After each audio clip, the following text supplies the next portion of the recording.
So let's go back to the reading. I submit to you that these are the results of living in a capitalist system, and that grinds people down and denies them housing, medical care, human dignity, and a say in their government. These are the results of white supremacy pushing people to the margins, excluding them, disrespecting them, and treating their bodies as disposable. Once again, we don't have a white supremacist society. We have a satanic elitist society. We have an occultocracy. An occultocracy, meaning rule by the occult, rule by the hidden elite. And you know what, folks? If you don't believe me, take it right from their mouth, right from their words. Go watch the interviews that I talked about in Demystifying the Occult Part 2, Satanism and the Dark Occult. An interview with Anton LaVey's former grandson. You know, I don't even know if he is not married to Zena LaVey anymore, but Nicholas Schreck was interviewed on cable access by a white supremacist, by the way, who asked him, what would the world look like if you, as Satanists, were in control of it? What would you do differently? And he said, oh, no, you quite misunderstand. We already are in control.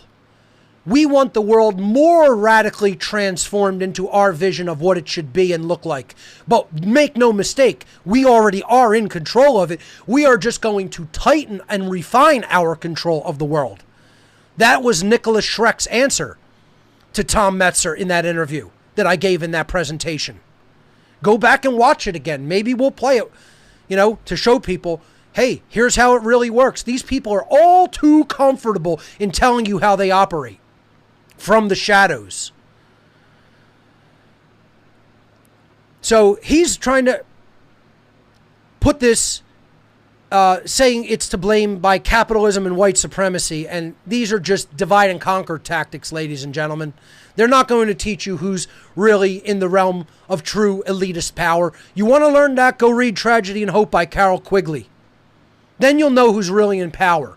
And he says the exact same thing that I say from having been involved in it at a low. I was involved in it at a low level. Carol Quigley was involved in it at a high level. And we both say the same exact things.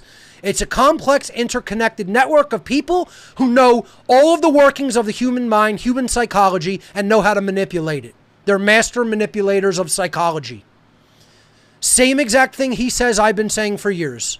He wrote that book almost over 100 years ago, I think. Okay? And then what does he say about that it is like a cult? It is like a religious group, a secret society, however you want to look at it. And it has no name. Well, I've said it a million times here on What on Earth is Happening. It is a cult with no name. If you think they call themselves the Illuminati, you have drunk shallowly from the Pierian Spring. First of all, that word is a ridiculous word to use in relation to these psychopaths. They are not illuminates of anything. I'm a member of the Illuminati. I'm an illuminated one. And when you are enlightened, there should be no ego involved and no false hubris involved in saying that you are. I am aware of what's taking place in the world truly, from a perspective of true and complete knowledge. Okay? And I am not afraid to say that. I'm not going to tell people I don't know anything. I know quite a bit. And I've put out quite a bit of my knowledge. Okay? So Quigley was telling people this is ultimately a secret society. He referred to it, to give it a name, as the Anglo-American establishment. And he also referred to it as the Society of the Elect, meaning the society of the ones who are in control. They have elected themselves to those positions of power and influence, and they place point men and women in positions of great power and influence in our society. So for lack of better terms, he himself said, I'm going to call them either the Anglo-American establishment or the Society of the Elect for the purposes of my writings. I have called them the occult controllers, the occult ruling class, the mind controllers, okay, the social engineers. I've called them the dark occult. I've called them the darkly illuminated ones, or the dark Illuminati. I've called them the cult of the black sun. I think that's, for me, the perfect name for these people, because they are dark illuminists using the sun as symbolism in a lot of their works. But it is not the true light. It is not the true light of true spirituality and enlightenment. It is the false light of the dark sun. So I like the name the Black Sun Order, the cult of the Black Sun. It doesn't matter what you call them, folks. Their methodologies matter. How they go about entrancing people and putting them under their thumb psychologically, and ultimately then own their behavior as a result of that. That matters. A name is just that. It's just a label. So don't get too hung up on names. And understand they use the dialectic of capitalism versus socialism, black versus white, Republican versus Democrat. They'll use any dialectic that serves their agenda and gets people fighting each other instead of them. They don't care what dialectics they have people fighting over. They're all too happy to provide the distraction of divide and conquer. So let's continue. I know I'm jumping in here a lot. I'm going to try to just read straight. But when he says something that's blatantly wrong, I'm going to correct it. Equally important to remember, disabled and mentally ill people are frequently killed by police officers not trained to recognize and react to disabilities and mental health crises. Some of the people we picture as, quote, violent offenders are often people struggling with unrelated mental illness, often due to economic hardships. Very frequently, the officers sent to, quote, protect the community, unquote, escalate this crisis and ultimately wound or kill the person. Your community was not made safer by police violence. A sick member of your community was killed because it was cheaper than treating them. Are you extremely confident you'll never get sick one day too? Exactly. The police do this all the time as a matter of course. So let's go back to the reading. Wrestle with this for a minute. If all of someone's material needs were met and all the members of their community were fed, clothed, housed, and dignified, would they need to join a gang? I personally agree with that. And there's no reason we cannot do that without the government or police. Why would they need to risk their lives selling drugs or breaking into buildings? If mental health care was free and was not stigmatized, how many lives would that save? Again, he gets now into socialized health care, which is basically conscription. You cannot demand that someone else treat somebody. That's conscription. Okay?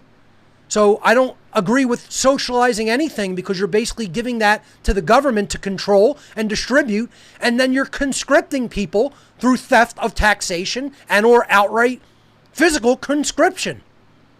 I don't believe in drafts or conscription for anyone. That's taking choice away from someone. If someone wants to operate privately, they should have the right to do that. You want to join a collective of people voluntarily and then do that work pro bono, you do that as free individuals as well. When the government gets involved, that's when it becomes slavery. That's why I don't believe in the government mandating anything. They don't have the right to exist, let alone mandate anything. Would there still be a few bad actors in the world? Sure, probably. What's my solution for them? You're no doubt asking. I'll tell you what. Generational poverty, food insecurity, houselessness, and for-profit medical care are all problems that can be solved in our lifetimes by rejecting the dehumanizing meat grinder of capitalism and white supremacy. Folks, it's not just capitalism or white supremacy. It's the way that the ruling elite have structured the entire society. And it's not just here. That happens in other places where there are different systems in place. The elite occult ruling class wants there to be divisions amongst the people in class status. That is what keeps people fighting amongst them and not looking at who the real enemy is. It would happen in any other form of financial structure. Okay? Ultimately, yes, we need to get away from any form of money, because we have to come up to such a level of consciousness that we understand we are all one family. Until the world is at that level of consciousness, that would not obviate or remove property. All rights are ultimately property rights. It would still mean that you would own private property and somebody would not just have the right to just barge into your home or steal your computer or take all your books or steal your food. It means we would structure the world such that we would care that everyone's basic needs as a human being are met and wouldn't allow a structure of finance and money to dictate who are the haves and then other people must become the have-nots and go without basic necessities. But I don't call that capitalism. And I don't say that the solution is socialism. The solution is consciousness.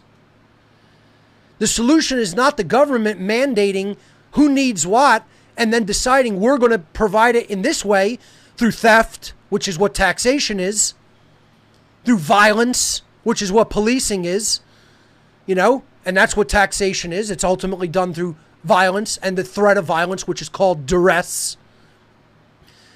No, it would just say we need to come up to this level of consciousness and the people have to do that. And if they don't do it, it doesn't get done. This is what people are afraid of, folks. The chaos that might break out if people are left to their own devices.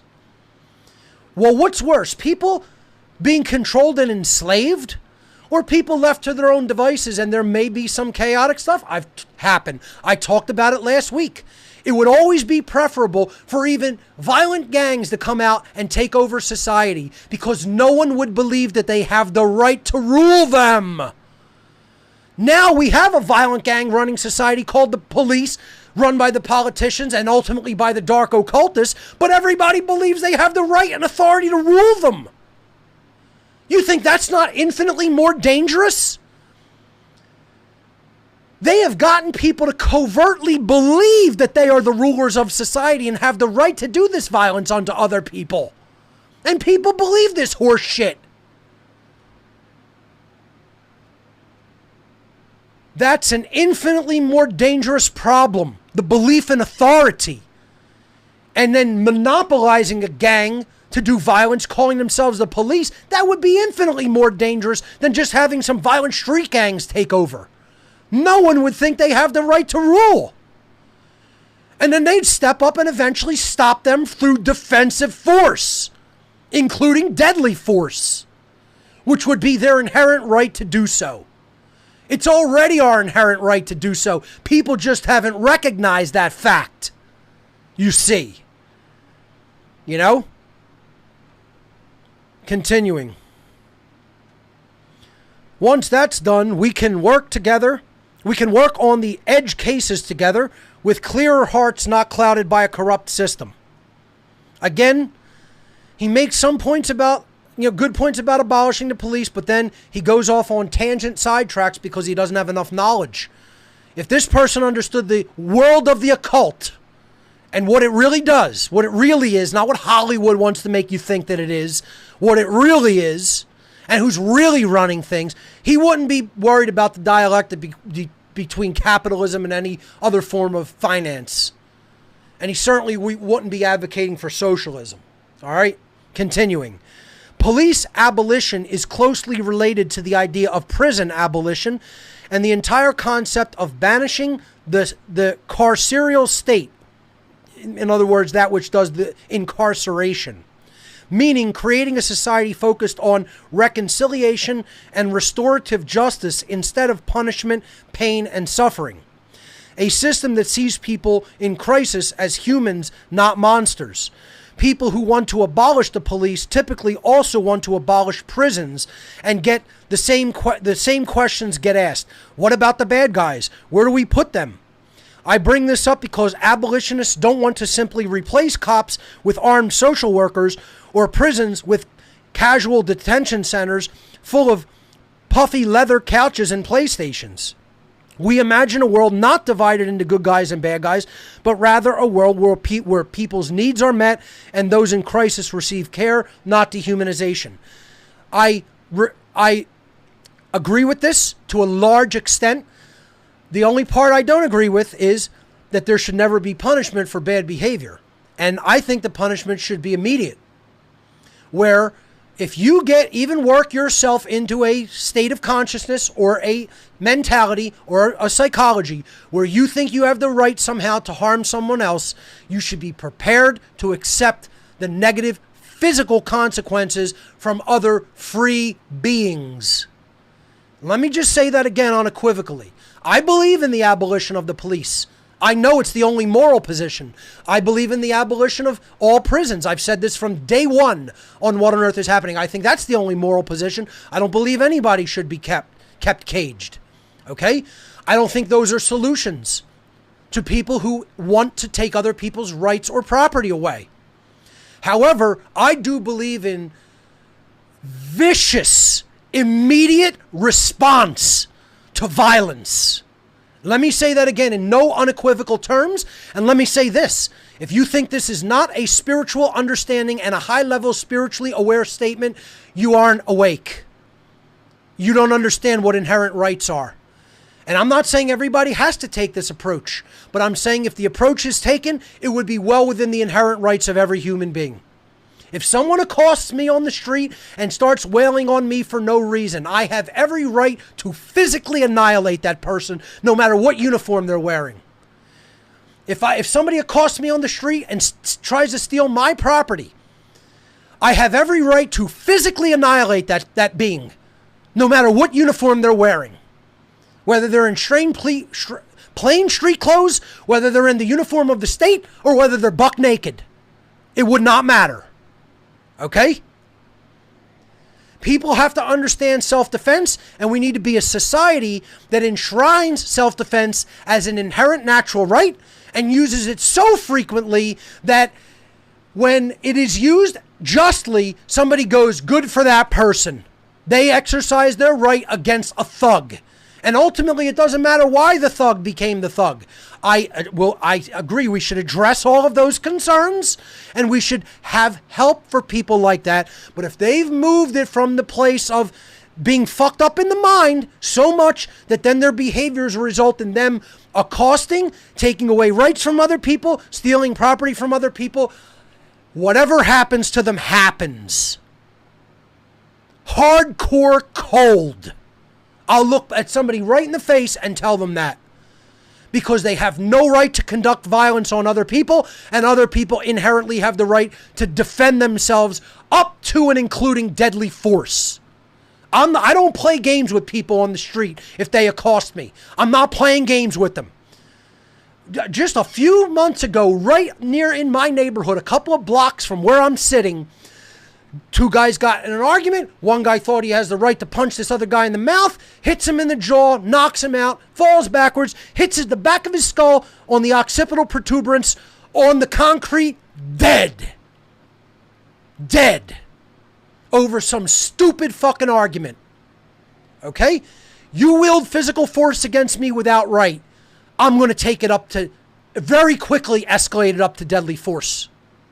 Because you have no right to do so. You have no right to put another human being in a position where they could potentially die. And I do not know where the violence would stop. That's why I'm going to stop it completely. And totally. And guess what? Yes, that's your right. That is my right and yours. It doesn't matter what the government says. That's a human right. Anywhere on earth. In any that is currently being immorally ruled by any government. That's a human right. So I guess I just triggered all my European buddies and gals out there, right? You're all triggered because this right of self-defense has been conditioned out of you like a good little pet, right? I'm a violent American because I just stated that that's my right. No, I understand it. And you don't. That's the fact of the matter. That's the point of fact matter of reality, boys and girls. Okay? So if you're not there yet, go back in the podcast and listen from number 1 and maybe you'll get there. All right? Doesn't take anything away from the truth about what I just said. Said if you're triggered or offended by it, get as offended as you like. It's still true. Continuing. Let's move forward. Here Here is legendary activist and thinker Angela Y. Davis, putting it better than I ever could. An abolitionist approach that seeks to answer questions such as these would require us to imagine a constellation of alternative strategies and institutions, with the ultimate aim of removing the prison from the social and ideological landscapes of our society. I couldn't agree more. The idea of a prison is inherently immoral, and it teaches people nothing in society. It takes the people who are bad actors among us and sequesters them from us as everyday society, so that we cannot see the consequences of what our own failure to teach morality has caused in our environment. That's why I said from day one, abolish all prisons and put all of those violent people back into the society that created them, and let them deal with them. Then people will start looking at causal factors in mind and in spirituality. Why do these people become this way? Why do we have so many of them? Why are they willing to act the way that they are willing to act? And it's, you know whose responsibility it is? It's all the people out in the world. It's your failure.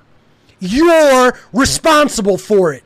It's your failure to teach morality to your children and to everybody else. You have failed at that task. I have done that task. I am not a failure at that task. You who have not done that are a failure at that task. And yes, there is blame to be laid. Yes, there is such a thing as blame. Yes, there is moral culpability, and yes, there are people to blame for that failure. And most of the people out there, even the people who listen to this show on a weekly basis, you are the one who failed at that task. I don't care about ratings. I'm here to hit you with hard truth. And that's the hard truth of the matter.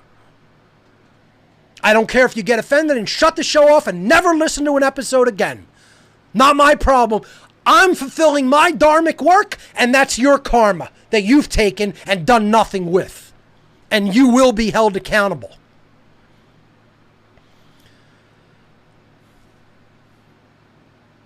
In other words, we should not be looking for prison-like substitutes for the prison, such as house arrest safeguarded by electronic surveillance bracelets. Rather, positing decarceration as our overarching strategy, we would try to envision a continuum of alternatives to imprisonment demilitarization of schools. She should have a comma there instead of a dash. I'll fix that.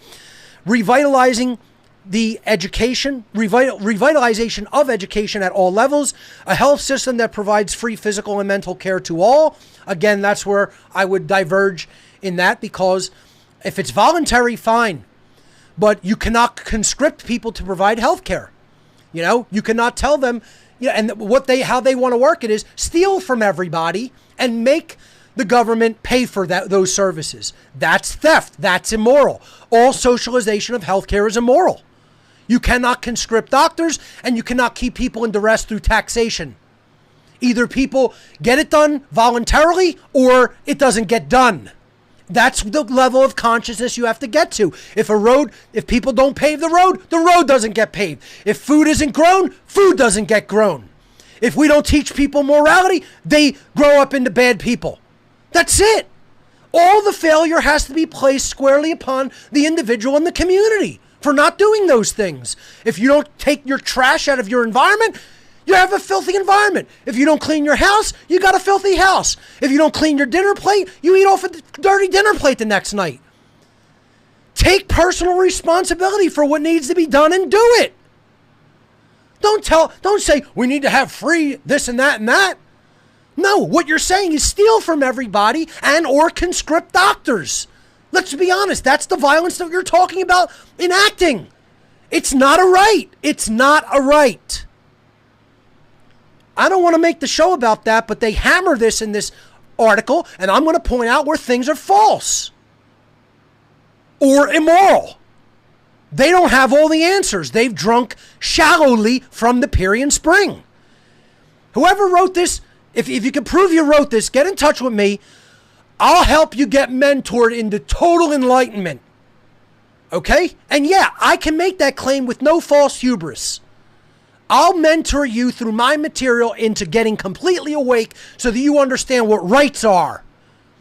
This is still written from a perspective of someone that doesn't know the definition of a right and has some solutions correct, and then some solutions that they envision would require duress and violence and would not be voluntary. So I'm going to point that out. Continuing. Mental health care to all, a justice system based on reparation and reconciliation rather than retribution and vengeance. I'm not telling you I have the blueprint for a beautiful new world. What I'm telling you is that the system we have right now is broken beyond repair, and that it's time to consider new ways of doing community together. I fully agree with that statement. Those new ways need to be negotiated by members of those communities, particularly Black, Indigenous, disabled, houseless, citizens of color historically shoved into the margins of society.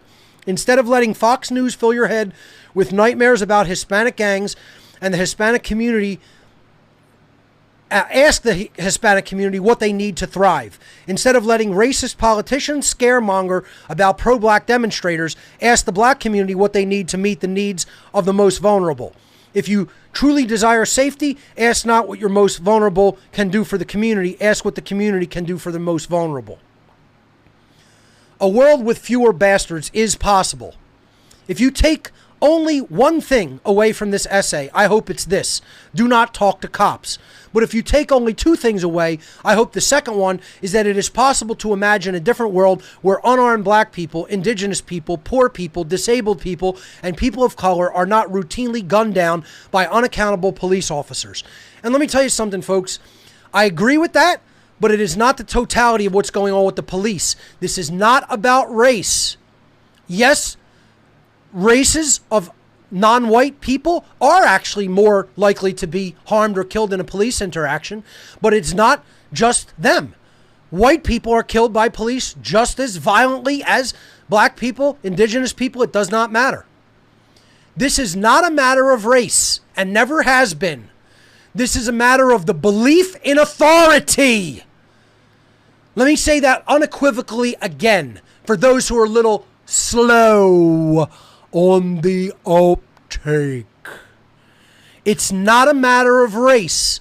It's a matter of the belief in authority.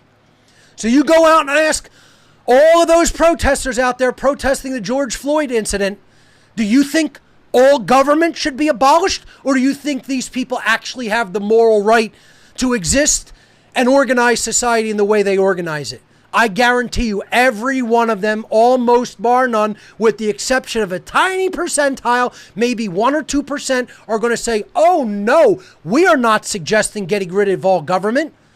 We still want to have government, but we want to be the ones with the reins of power of government in our hands. We want it to work for our needs, right? They don't want to abolish government. They want to restructure policing and government into something that is akin to what they want in their mindset. And I don't care what color you are, that makes you immoral. That makes you a supporter of duress and slavery. Doesn't matter what color you are. I don't care if white people advocate for that. I don't care if Black people advocate for that. I don't care if Asian people. I don't care if Indigenous Americans. I don't care if South Americans, any Latino people advocate for that. It matters not. Okay? It's still immoral. It's still an immoral position. You are condoning violence and slavery, which makes you a bad person if you condone it. Go all the way to enlightenment. Don't stop halfway or a quarter of the way. Understand that government is slavery and always has been slavery. They diffuse the authority from a king or ruler or a representative of God on earth to, oh, we're just going to have an oligarchical ruling class. It's just a few people, but they're called government and they have authority, just like the king or the pharaoh had authority in the ancient world. It's no new different. The New World Order is the Old World Order with different labels. That's all it is.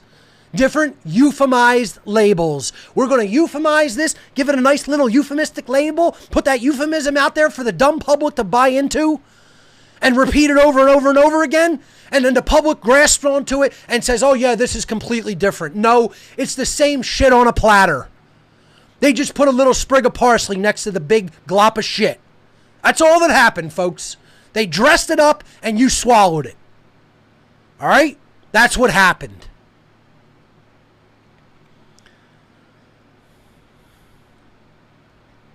It doesn't have to be this way. Yes, it requires a leap of faith into community models that might feel uncomfortable, but I ask you, when you see a man dying in the street, begging for breath, don't you want to help?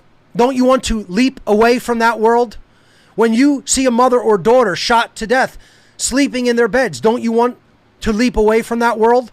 When you see a 12-year-old boy executed in a public park for the crime of playing with a toy, Jesus fucking Christ, how can you really just stand there and think this is normal? And to any cops who made it this far down, is this really the world you want to live in? Aren't you tired of the trauma? Aren't you tired of the soul sickness inherent to the badge? Let me tell you something. They become more soul sick than all the people who are traumatized and victimized by violence out there in society. That's why they're largely brain dead and soul dead, these cops. That's why you guys are so brain damaged and soul damaged. That's why you can't think clearly. That's why you're not smart people. I don't care what your IQ is. You're not holistically intelligent. Most cops are dumb. Most cops are dumb people. I don't care what you could even do on a math test. That doesn't make you truly smart or truly intelligent. You're not holistically intelligent. You can't envision what true solutions would be from a causal factor perspective. That's why you don't have total heuristic, big picture thinking. You're locked into the left brain of action only. You can't see the solutions. You have no imagination. That's largely right brain capacity. You're not intelligent. You're not nearly as intelligent as you think you are. You're actually quite dumb. And I'll say it right to your face. You are not holistically intelligent people, regardless of what you can score on an IQ test. That is an intellect quotient, not an intelligence quotient. I have a very high intellect as well. I have a 147 intellect quotient. That's genius level. So what? So fucking what? You think that matters? But guess what? If you came up with something that could truly gauge holistic intelligence, I would score just as high because I'm holistically intelligent. I'm not just intellectually intelligent.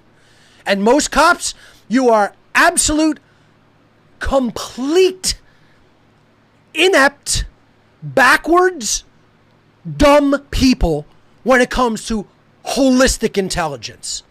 And get as offended about it as you like. It's true. It's true no matter what you say. And guess what? So are most of the people coming up with so-called solutions. You're not holistically intelligent because you haven't taken in enough information to change your brain into truly firing in both hemispheres equally to make yourself holistically intelligent. And I'm not here to take you by the hand and pander to your delicate sensibilities about it. That was the Mark Passio on show number 1. That's what I was doing then. And I've said it before, folks, and I'm going to say it again. That guy is gone. That was a persona. I was acting in the capacity of putting out a nicer persona than my real personality, which is very abrasive, for the purpose of getting people to listen to go into the deeper episodes. Now, there's no more chewing your baby food before I spoon feed it to you. It's not happening. We're in war. This is war now. We are at war. If you haven't recognized that what's going on around us in our society is war, I don't know what to tell you. I just don't know what to tell you.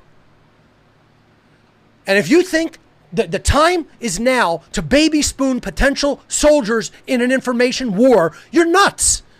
We are in the trenches being bombarded and have to shoot back at the enemy and put this information out there. And I did it. That way I baby spoon fed it to people through like 150 fucking episodes, and I'm not doing it anymore. At least that long, maybe longer. That persona is over. All right? Don't expect it to ever come back. If at this point you're that emotionally charged about it, you don't belong even listening through the rest of these, however many future episodes there happen to be. Buck up, reel yourself in, and understand you're no longer a child that needs to react emotionally. You're at war. You're a soldier in combat now. Whether you're ready for it or not, take that approach to life in general. Because that's what life on earth has become.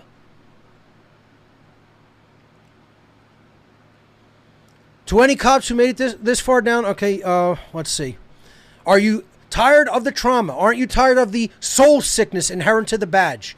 Aren't you tired of looking the other way when your partners break the law? Are you really willing to kill the next George Floyd, the next Breonna Taylor, the next Tamir Rice?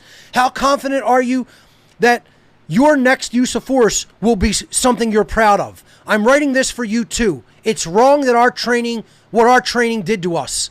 Yeah, it's called the techniques of cults, which I covered last week. It's wrong that they hardened our hearts to our communities, and it's wrong to pretend this is normal. No, that's what has made you immoral pieces of trash. That's why you're immoral trash as police officers.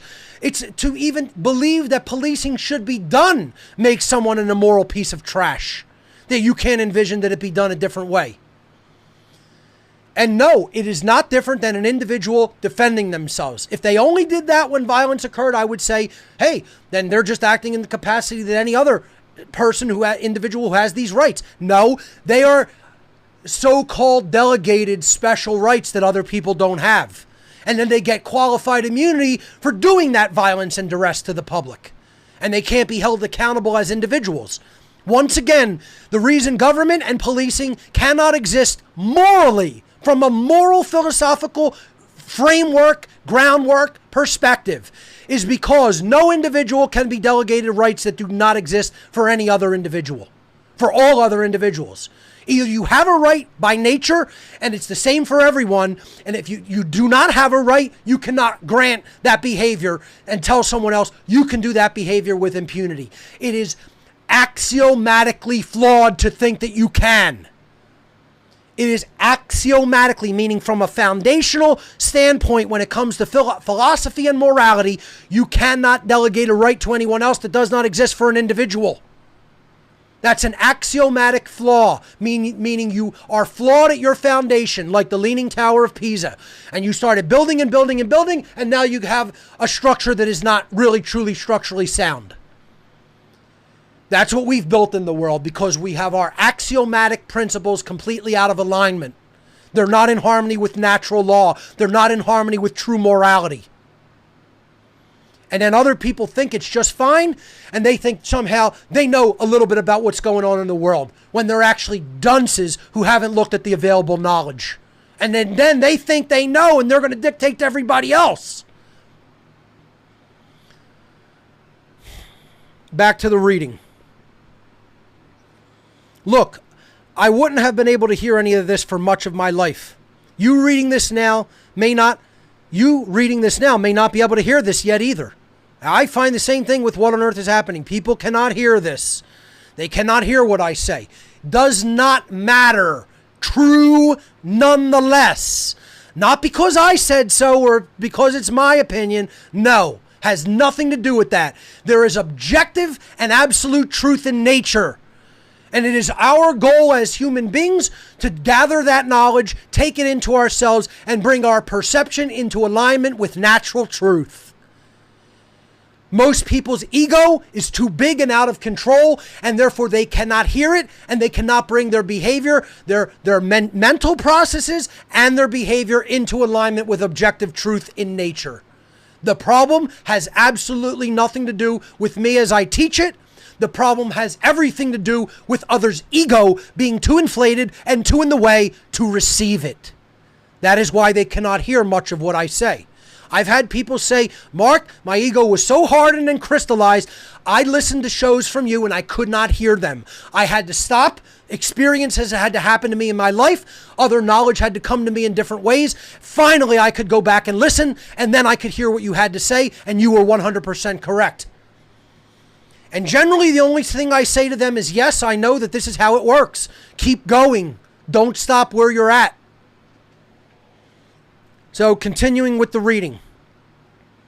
But do me this one favor. Just think about it. Just turn it over in your mind for a couple of minutes. Yes, and me for a minute. So do the yes and process for a minute. Look around you and think about the kind of world you want to live in. Is it one where an all-powerful stranger with a gun keeps you and your neighbors in line with the fear of death? Or can you picture a world where, as a community, we embrace our most vulnerable, meet their needs, heal their wounds, honor their dignity, and make them family instead of desperate outsiders? Yeah, exactly. That's why policing shouldn't exist at all. That's why government shouldn't exist at all. You know, he stopped short of saying that all government should be abolished. You know, let's see what the person who wrote this thinks about government's existence, not just the police's existence. Okay? If you take only 3 things away from this essay, I hope the third is this: you and your community don't need bastards to thrive. Amen. Amen. Okay? So I agree with about 90% of what this gentleman who wrote this said about it. And then there's 10% I think he has to get clear by going deeper into the world of the occult and the real manipulation game that's being played. I would bet dollars to donuts, ladies and gentlemen, that the individual who wrote this essay knows exactly zero about the world of the occult.